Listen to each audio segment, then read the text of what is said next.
Hello, Stitchers. Welcome to Stitch Please, the official podcast of Black Women Stitch, the sewing group where Black Lives Matter. I'm your host, Lisa Woolford. I'm a fourth-generation sewing enthusiast with more than 20 years of sewing experience. I am looking forward to today's conversation, so sit back, relax, and get ready to get your stitch together.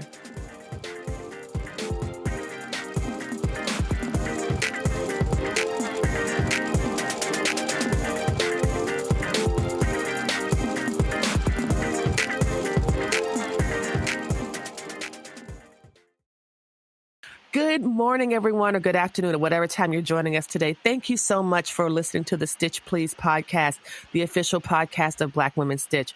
I am delighted to be speaking today with Fleshia Gillon. Is that right, Fleshia Gillon? Am I pronouncing it right? Yes, ma'am. All right. Fleshia Gillon, who is a designer, a former fashion student and graduate of Mississippi State University. And she has an amazing overall sense of fashion and design and great experience to share with us. And I'm really excited to have her on the program today. So Fleshia, thank you so much for joining us today. You're welcome. I'm excited about it. Excited. Yay! Okay, so I wanted to get started just to talk about your sewing background. Can you give us a sense of what got you started sewing? Okay, it all really just started. I used to draw a lot, and every time at Christmas time when my mother used to ask us what we wanted for Christmas, it always used to be art supplies for me. And so it all started out as kind of like a concept, me sketching clothes and different things like that. And then as my grandmother started telling us stories about how she used to change her outfit like 3 times a day and things like that, she was just basically explaining to us how she knew how to sew. And I was just like, well, I want to learn how to sew.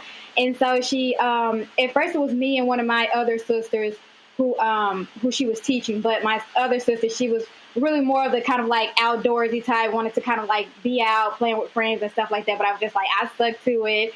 So she taught me how to like read a pattern, how to cut patterns out, how to go to, at the time she was getting fabric from Walmart. So she showed me how to get fabric from Walmart. I mean, just kind of like the whole 9 yards, and kind of how to bring my designs to kind of like end product. And so she used to kind of like the background to that. And we used to see pictures of her in like these mini skirts and like the vest, and the hat to match on my mother and things like that, because she used to sew for my mother as well.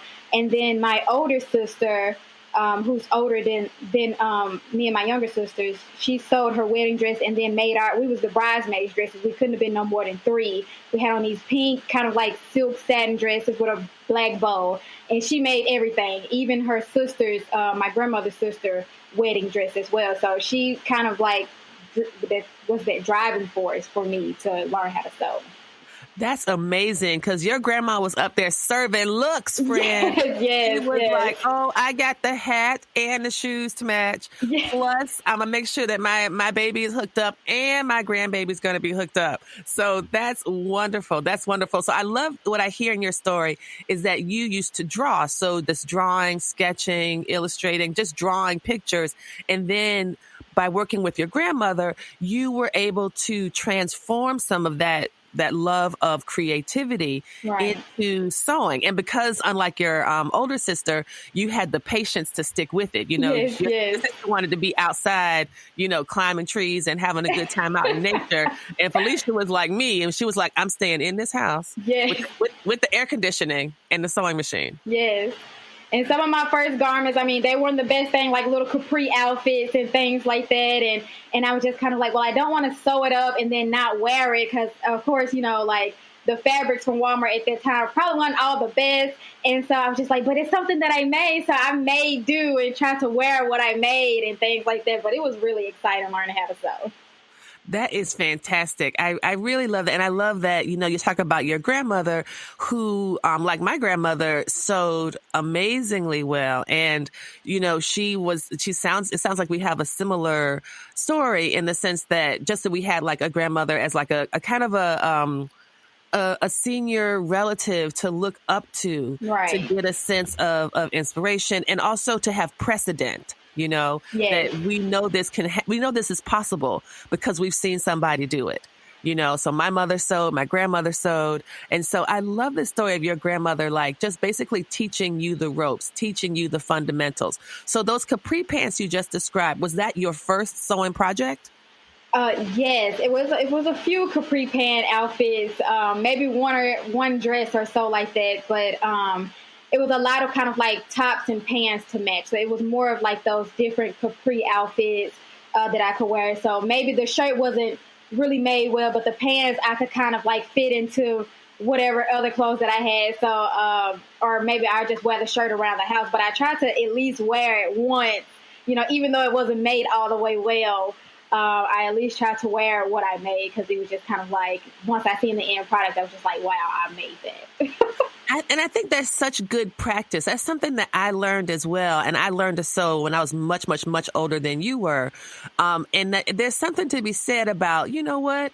Just wear it anyway. Right.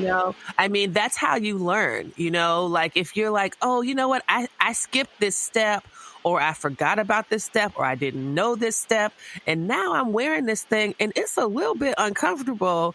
And maybe if I had sewn it, in a different way, right, then I would be able to enjoy it and appreciate it more. But no matter what, I'm wearing it right now. So I remember once I made my husband a dress shirt, and you know how they have the sleeve plackets with the buttons that go near the back of the wrist? Yes. Well, I put the sleeves in wrong. I put the left sleeve in the right arm's eye and the right sleeve in the left arm's eye. So the button placket, instead of being at the back of his wrist, was on the top. Oh, wow. And so you could tell this man loves me, because he wore this shirt all day. And he was like, I was like, oh no, I made this shirt for you. And I did French seams with all the stitching and the top stitching and all that. And he was like, oh, no, it's fine. I wear it. And so he wore it all day. And he came back and he said, yeah, it's a little awkward. Do you think you could put the sleeves in the right direction? And I was like, of course. And so I did. Right. But that one time, it only takes one time to have that kind of, mistake. And then you're like, okay, I don't need to make that again. That's really great. And so I know you said earlier, and this is going to be fun because I'm really excited about this. You are a triplet. Yes, I'm a triplet. You are one of two other in your. Tell me about that. I don't think I've ever talked to a triplet before. And I remember you said when we were talking earlier that being a triplet has shaped your approach to sewing and fashion. Can you share more about that? Yes, definitely. So I am a triplet. It's three girls. We're fraternal. We look nothing alike. But brothers and sister wise, it's 8 of us total.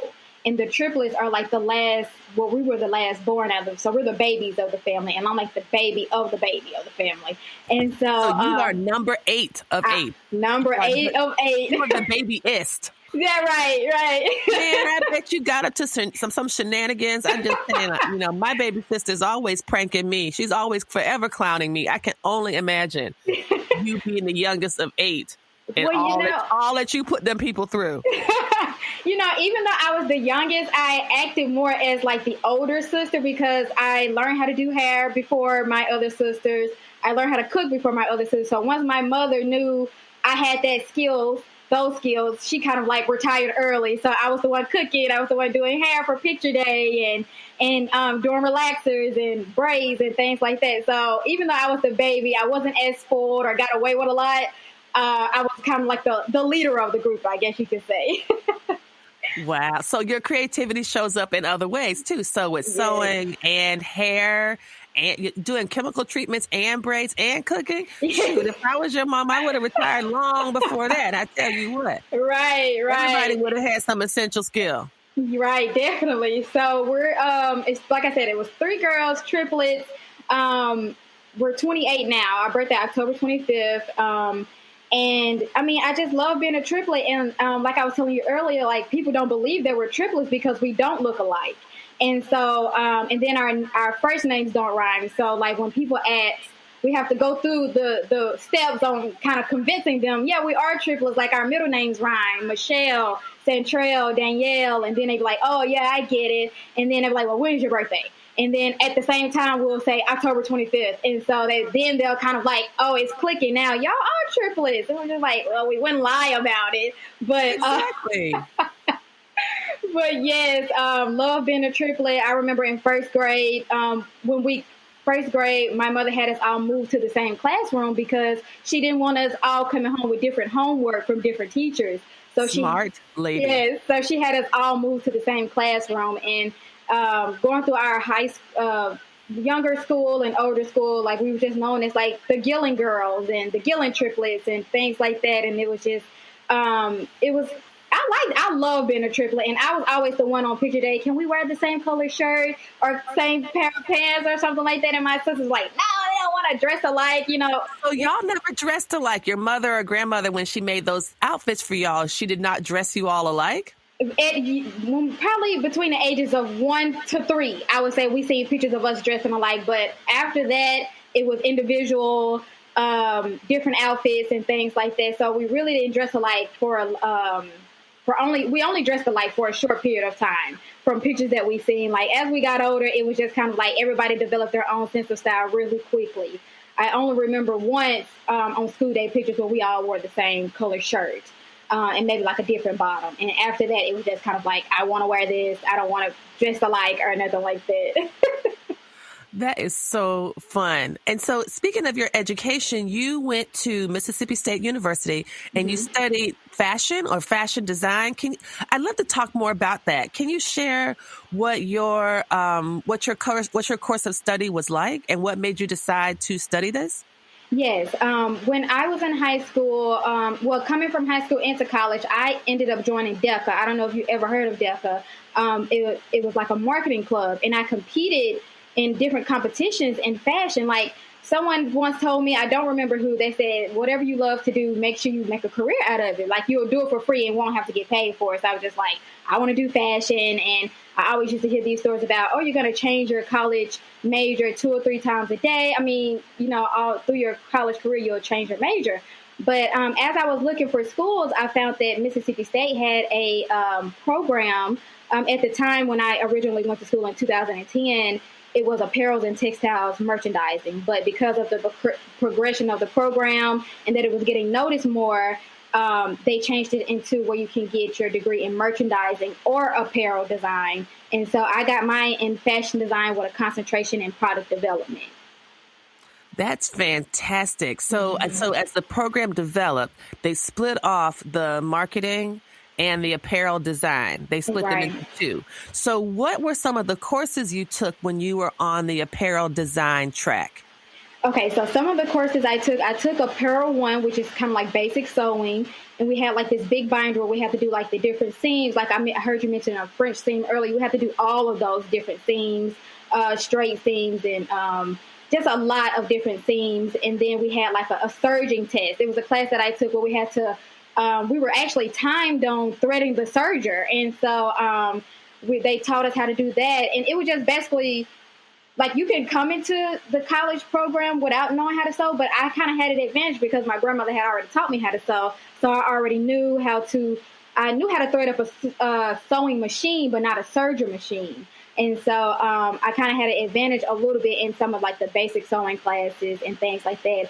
And then some of the things to kind of, I guess, get you that your inspiration and your concept of like what you wanted to design. I took a floral design class as well. And they taught us how to put floral arrangements together, how to make bows. And it was all under that kind of like artistic creativity type umbrella, as well as like design 1 and drawing 1.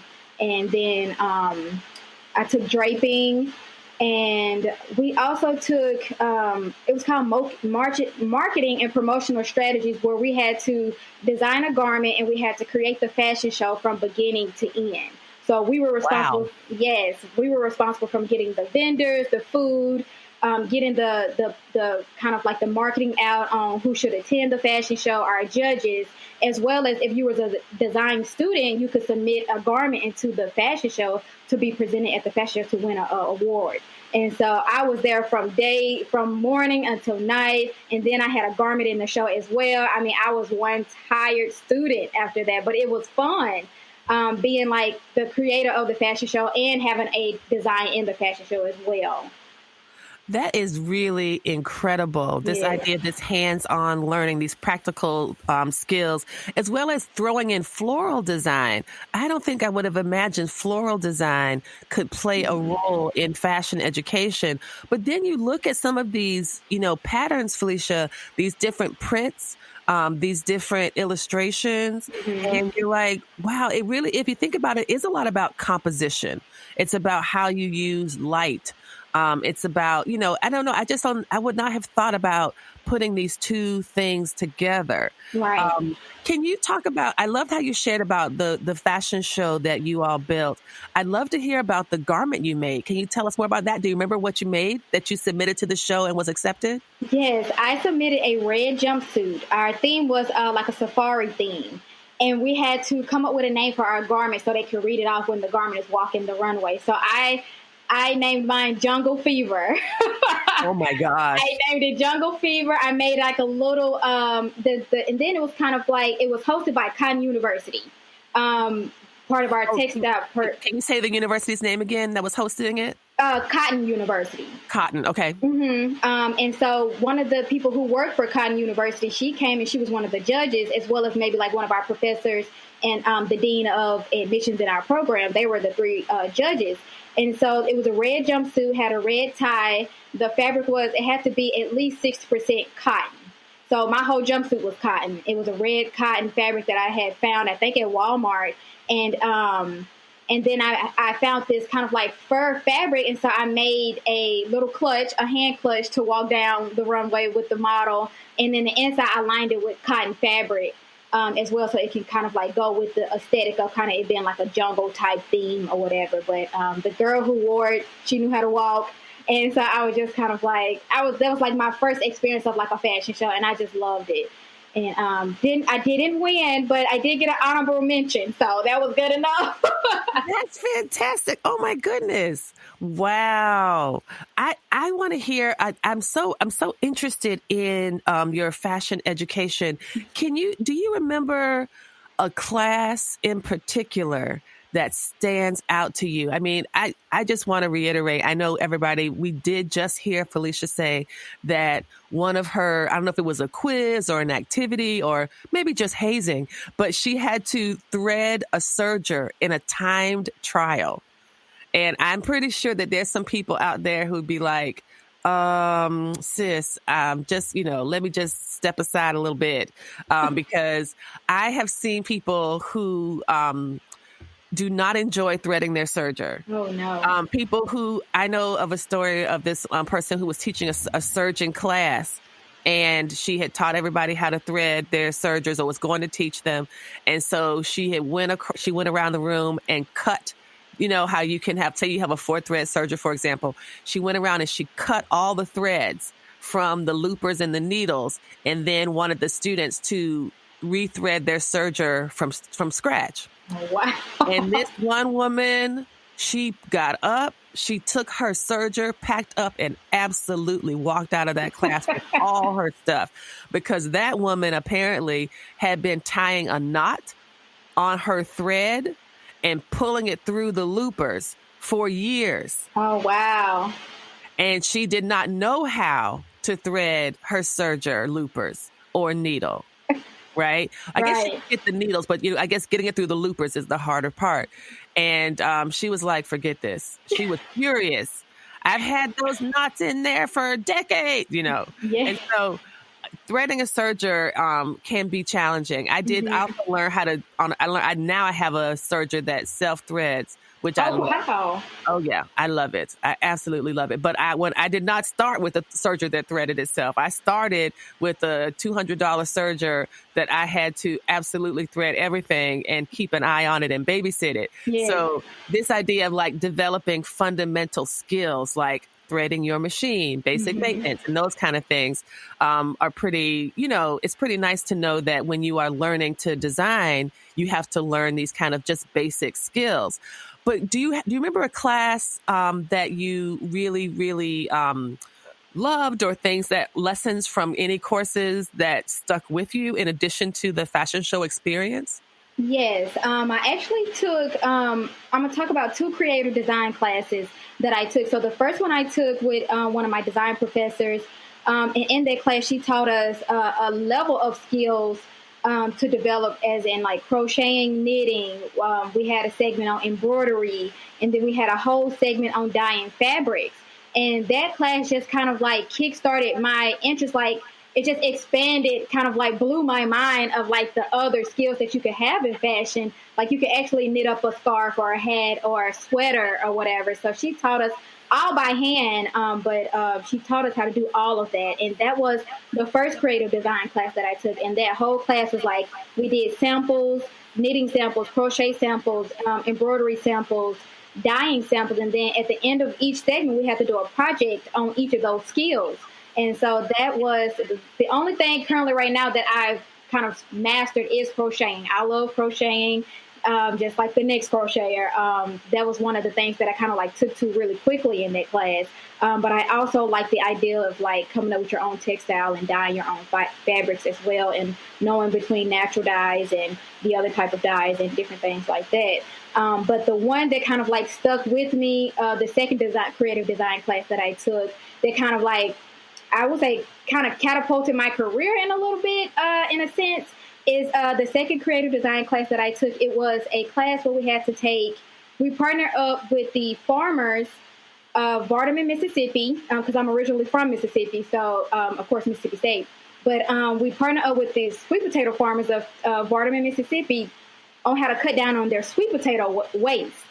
And so they partnered up with the fashion design program. What can your fashion students do with these sweet potatoes that we're having to throw out? And so we have to partner up, and each group have to come up with an end-use product using these sweet potatoes. And in that process, me and my partner at the time, recreated this sweet potato leather, is what we called it.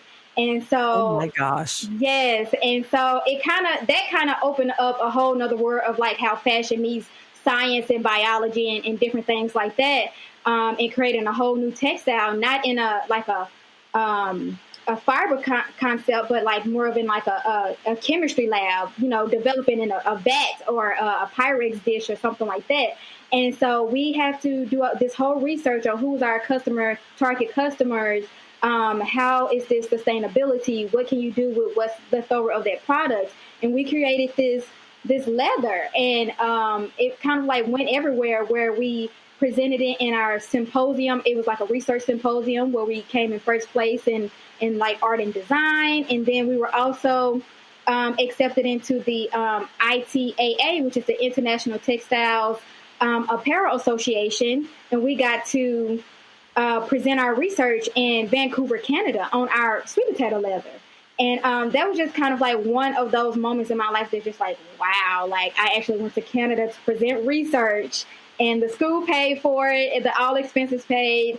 And it was just like, that was kind of like one of those defining moments for me. Like that class kind of like set the bar on what I could create, and kind of like me as a designer, it kind of opened my mind to sustainability in a way, and how like, you can come up with this sustainable product and it not harm the earth, or, creating like a zero waste type of product or whatever, because you create this size, just say like, the Pyrex glass dishes that you probably get from Walmart or Target or something like that. That's what we were growing our leather in this science lab. So we had like a chemistry professor, we had our design professor, we was also partnered with the entrepreneur department of Mississippi State University, and all of those people working together to help us create these products, create this leather, and make it like an end-use product. It still had some kinks and things like that in our research, but it was still kind of like one of those pivotal moments. Like that class was just kind of like a wow moment for me. Like we actually created a leather out of using sweet potatoes. We used a kombucha culture, like a good bacteria, apple cider vinegar, just kind of like random ingredients that you can kind of get out the kitchen to create this leather. That is blowing my mind. Do you hear me, Fleshia? My mind is blown. There's so many ideas that are rushing through my head at once. first, I remember there's a book called like the Guernsey Sweet Potato Literary Society, something like that. Anyway, it's about basically that back in the day, like during World War II, when there was a lot of like rationing, people actually, instead of making the pies out of sweet potato, like the potatoes, it was the same idea, like not wanting to waste anything. So you peel a potato, and then like, what do you do with the waste? You know, we are in this, you know, this war, this crisis. No one wants to throw out food, so they turned it into something in order to be able to make pie out of it. You know what I mean? So like, so taking that, so that kind of resourcefulness, and then making like a chemical leather out of sweet potatoes. And then you met this farmer that has like, he must have like thousands and thousands of pounds of stuff that he's not using and that's not fit for eating, but shouldn't just be thrown away. And you're like, oh no, I got this. We are going to work with the chemistry professor and the design professor and the entrepreneurial professor, and we're going to create this totally new product. That's amazing. That is amazing. Yes. When you got the leather put together, did you end up making anything with it, or did you just was it like a formula that you could kind of share with people? Like just going to that conference, what did you call it then? The International Apparel? The International Textile Apparel Association. It's like an annual conference that they have where students can come present their work, and then like programs like kind of like school programs like Lecturer and Medeiros and Gerber and all of those that have something to do with kind of like the textile industry. They come and present their books and their products, and then you have the portion where students come and either do a research portion, and then you also have like a garment where they display a garment that they have made out of something sustainable or something creative that they have done, sewn up, or, you know, kind of like the possibilities are endless. And as far as like the sweet potato, I was never able to kind of like get it off the ground as far as like getting a whole garment together. Still kind of like on my bucket list to try to go back and do. But when we presented our research, we just had like these little samples, kind of like with needle and thread, so they can see like this can be sewn, like, and then we pass it down to the judges so they can like take the needle and thread through it so they can see like it's durable as well. So it's not one of those things where it's just kind of like we're just presenting something to you that doesn't work. It's actually a product that you can actually stick a needle through. You know, something minor is like just doing like a needle and thread, not necessarily developing like a long sheet of leather to where we could create like a garment or maybe like an accessory or something. But I mean, you made the first step. I mean, right. I mean, who else is making leather out of sweet potatoes? Right. I mean, that's the reason you all won first place, I'm sure, because it's amazing. It's not just a theoretical application. You actually went into the lab and ended up converting this waste product into something that's usable. That's on for, you know, then your group could like sell this very productive idea and let some big company or whatever do all the chemistry and who has, you know, to kind of really build behind it. But like, I don't know, that's just amazing to me. I was today years old before I figured out that you could actually make a leather product out of sweet potato peels. And I'm also now having this really intense desire for sweet potato pie. Really, and you know, I'm not a big fan of sweet potato pie or yams or anything really sweet potato, kind of like ish or whatever. But when we was doing this research, they took us to the farm to look at the meals, and they took us to the sweet potato kind of like, I guess you could say garden or field, and then we got to like pick sweet potatoes and take them home, and then they took us to this sweet potato kind of store where this lady had like all different types of things made from sweet potato chips, sweet potato sausage balls, and everything was sweet potatoes. And like when I tried like the little sausage ball that she had made out of sweet potatoes and something else, I mean, I'm just like blown. I was just like, well, I guess I kind of like sweet potatoes, but you know, I'll stick to, I guess, the fashion realm of it, where it's just like I'm not eating it, but you know, whatever I can help cut down on the waste during that class. And we kind of like, I mean, that went on for a while during my college career. It went on for a while. And then at one point it was just kind of like my partner,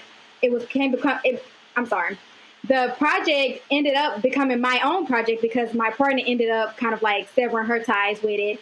And I was doing it all by myself, and I was trying to partner up with different schools. Never got off the ground, but just to have that on my resume that I did have this research project that I created this leather from, it was great.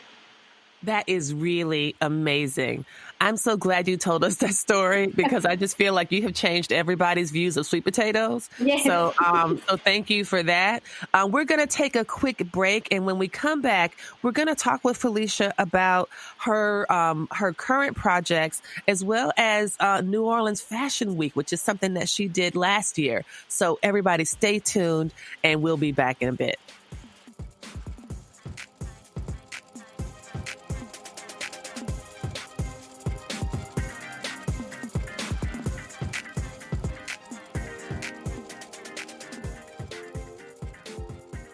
The Stitch Please podcast is really growing. We have recently hit 30,000 downloads. That is a huge deal for a small podcast that is totally independently funded and unsponsored and just a labor of love. I want to thank you for listening to the podcast and ask a favor. If you are listening to this podcast on a medium that allows you to rate it or review it, for example, Apple Podcasts or iTunes, please do so. If you're enjoying the podcast, if you could drop me a 5-star rating, if you have something to say about the podcast and you wanted to include that, a couple sentences in the review box of Apple makes a really big difference in how the podcast is evaluated by Apple, how it becomes more visible. It really is a way to kind of lean into the algorithm that helps to rank podcasts. So if you had time to do that, to drop a little line in the review feature of the podcast, that would be really appreciated and it would help us to grow even further and faster.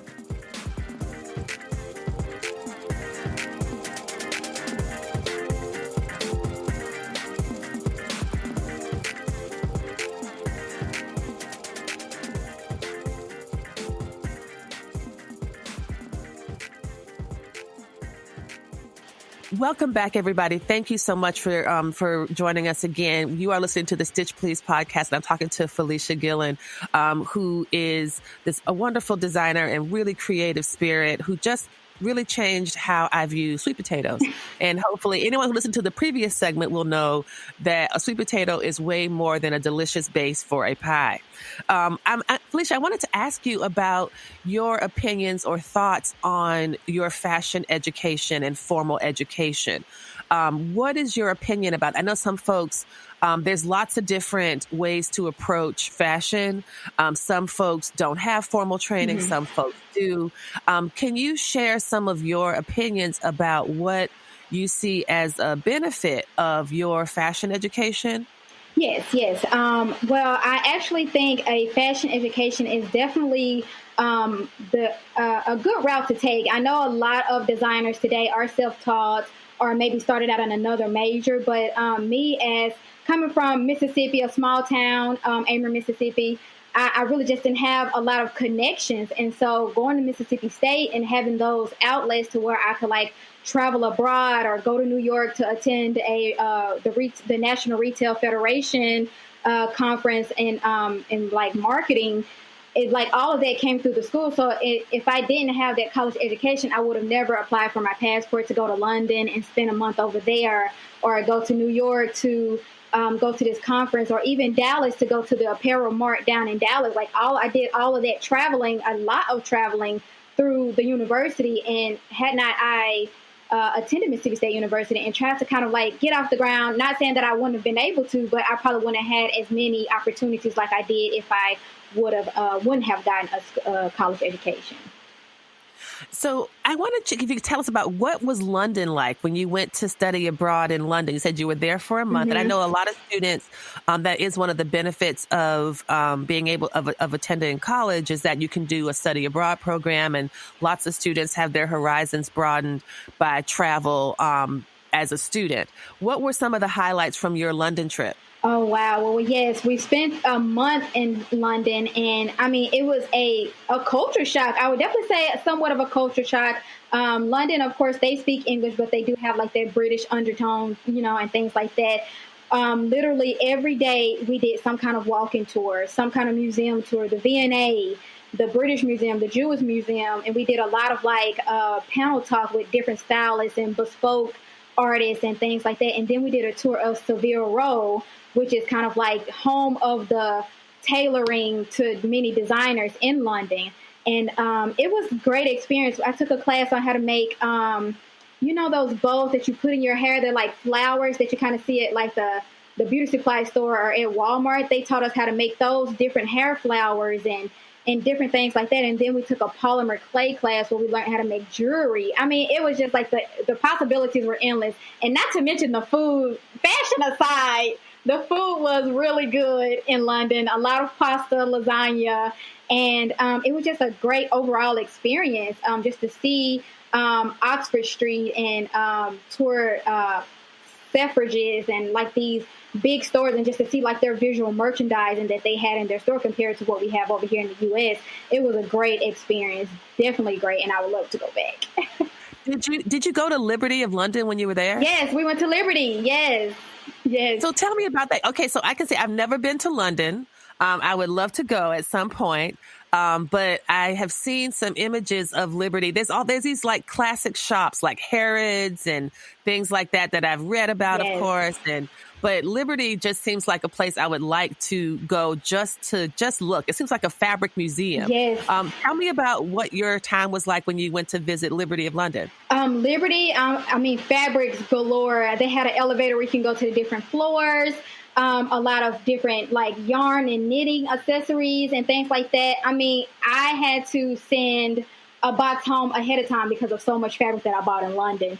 And it was just kind of like, fabric heaven. And then on a separate occasion, aside from the school, we went to a showing where Tilly and the Buttons, she was there. Oh, yeah. Yeah, she was there sewing up one of her patterns. And we went and saw her. It was just kind of like a meet and greet type thing. Me and some of my college friends, we went to her showing and of her putting together one of her garments as well at Liberty. Oh my goodness. What a treat. Oh my gosh. And so speaking of food, I'm going to transition very awkwardly. I find it a bit surprising that a woman from Mississippi really enjoyed the food in London, because I tend to not think of London or England having like particularly culinary, like, I don't know. I just feel like I'm from the South as well. Like you're from the South. Yes. And I think that we have such a unique food culture, and London has a unique food culture as well. Yes. I just tend to think about them as being kind of compatible. But I don't know. I'm sure I would love the food in London because I love the food pretty much everywhere. Right. Anywhere I go, anytime I go somewhere, I look for the 2 F's. Fabric and food. And I do what you do. I buy a box. I went to Paris. I shipped a box back to myself from Paris. When I go to New York, which, is pretty close, not close. I'm in Virginia. So it's like a nice 6-hour Amtrak ride up there. Mm-hmm. I will buy fabric, go to the UPS store before I even get back to my family where I'm staying, and put that box right in the mail. Yes. And when I get home, it's like, woohoo, I sent myself a present. Right. Definitely.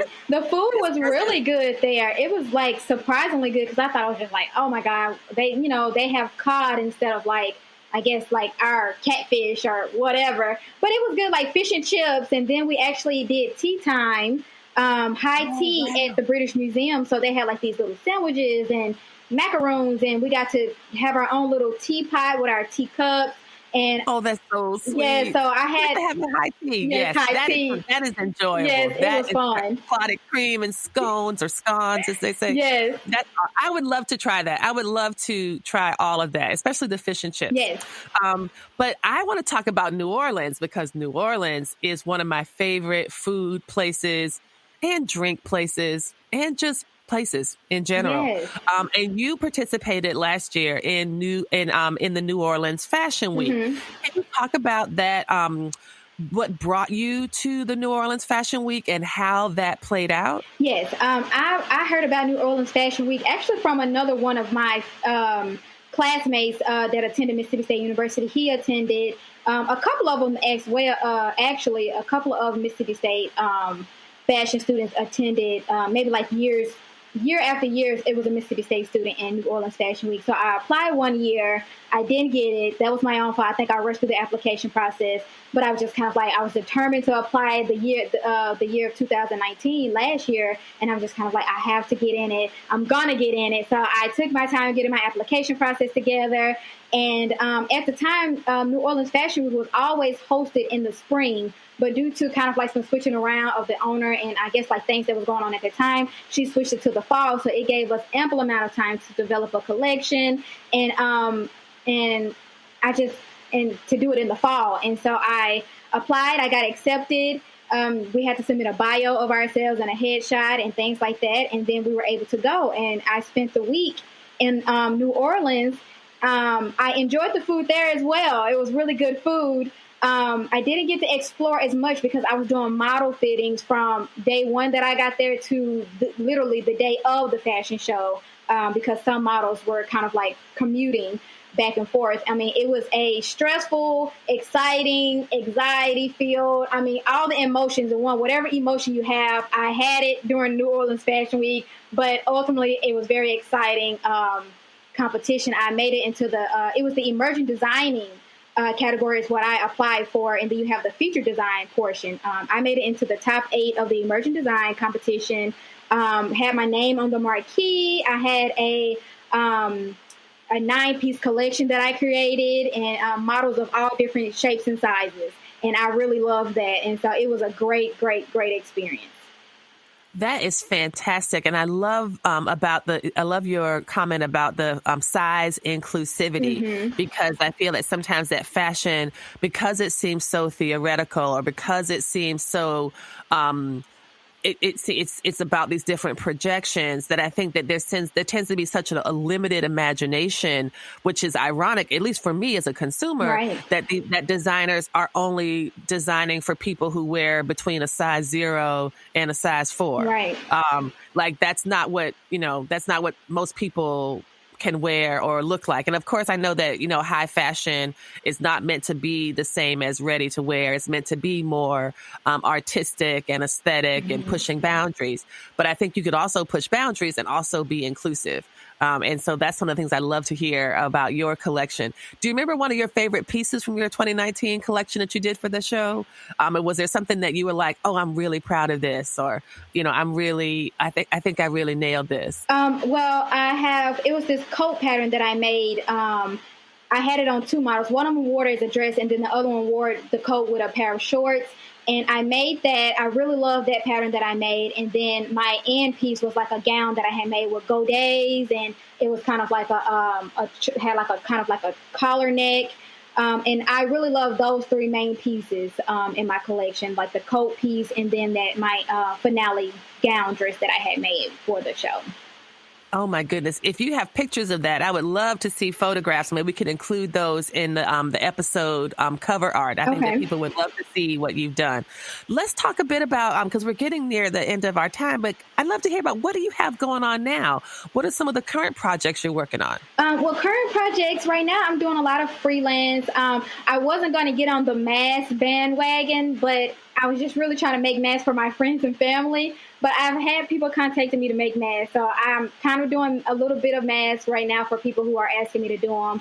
And then a lot of freelance. I just had one of my old high school classmates hire me on to do her bridesmaids dresses, as well as her flower. Instead of flower girls, she's doing flower women. And so I'm designing like that whole row of like gowns and blazer dresses that she's wanting for her wedding. And so I see now that like my kind of like my specialty is going more towards like special occasion. Like I've done prom and I've done, weddings and different things like that. So I'm just going wherever the fashion train sends me. I have a lot of stuff that I want to do. I kind of want to go for my master's. So I am in the process of working for that. And so, yeah, I'm just kind of like taking whatever comes my way, really, and just kind of more, since I've been designing for so many people outside of myself, I kind of want to tone it back a little bit and just kind of like do a little bit more for myself instead of kind of like designing for others.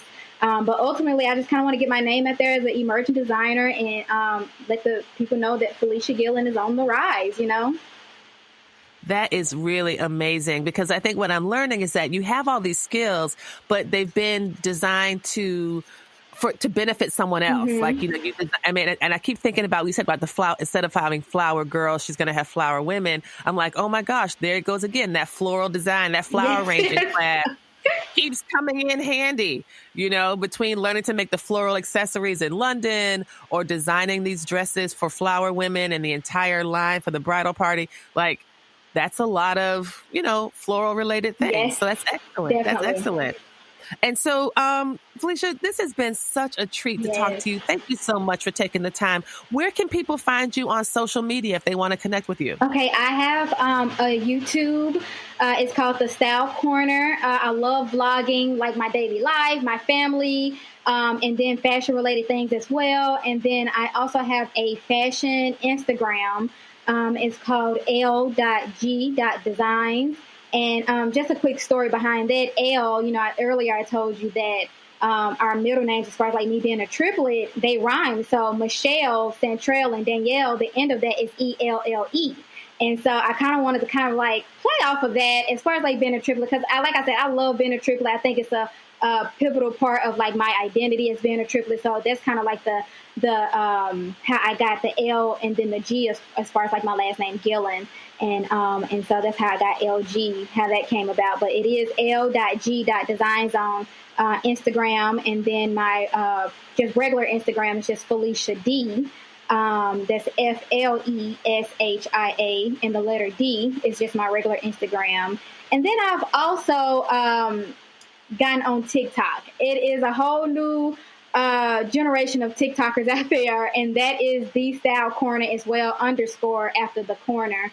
So The Style Corner _ And I just found that as a way to quickly edit a fashion clip that I can upload really quickly to kind of just let the people know what I'm working on, instead of sitting at a computer and editing on a long, drawn out video for YouTube. And so, yes, I've kind of gotten on that TikTok train as well. Oh, that's wonderful. Well, again, thank you so much, everyone. We've been talking with Fleshia Gillon, who is an emergent designer on the rise. And this has been such a treat. And thank you so much for joining us today. Thank you. Thank you. I really enjoyed it.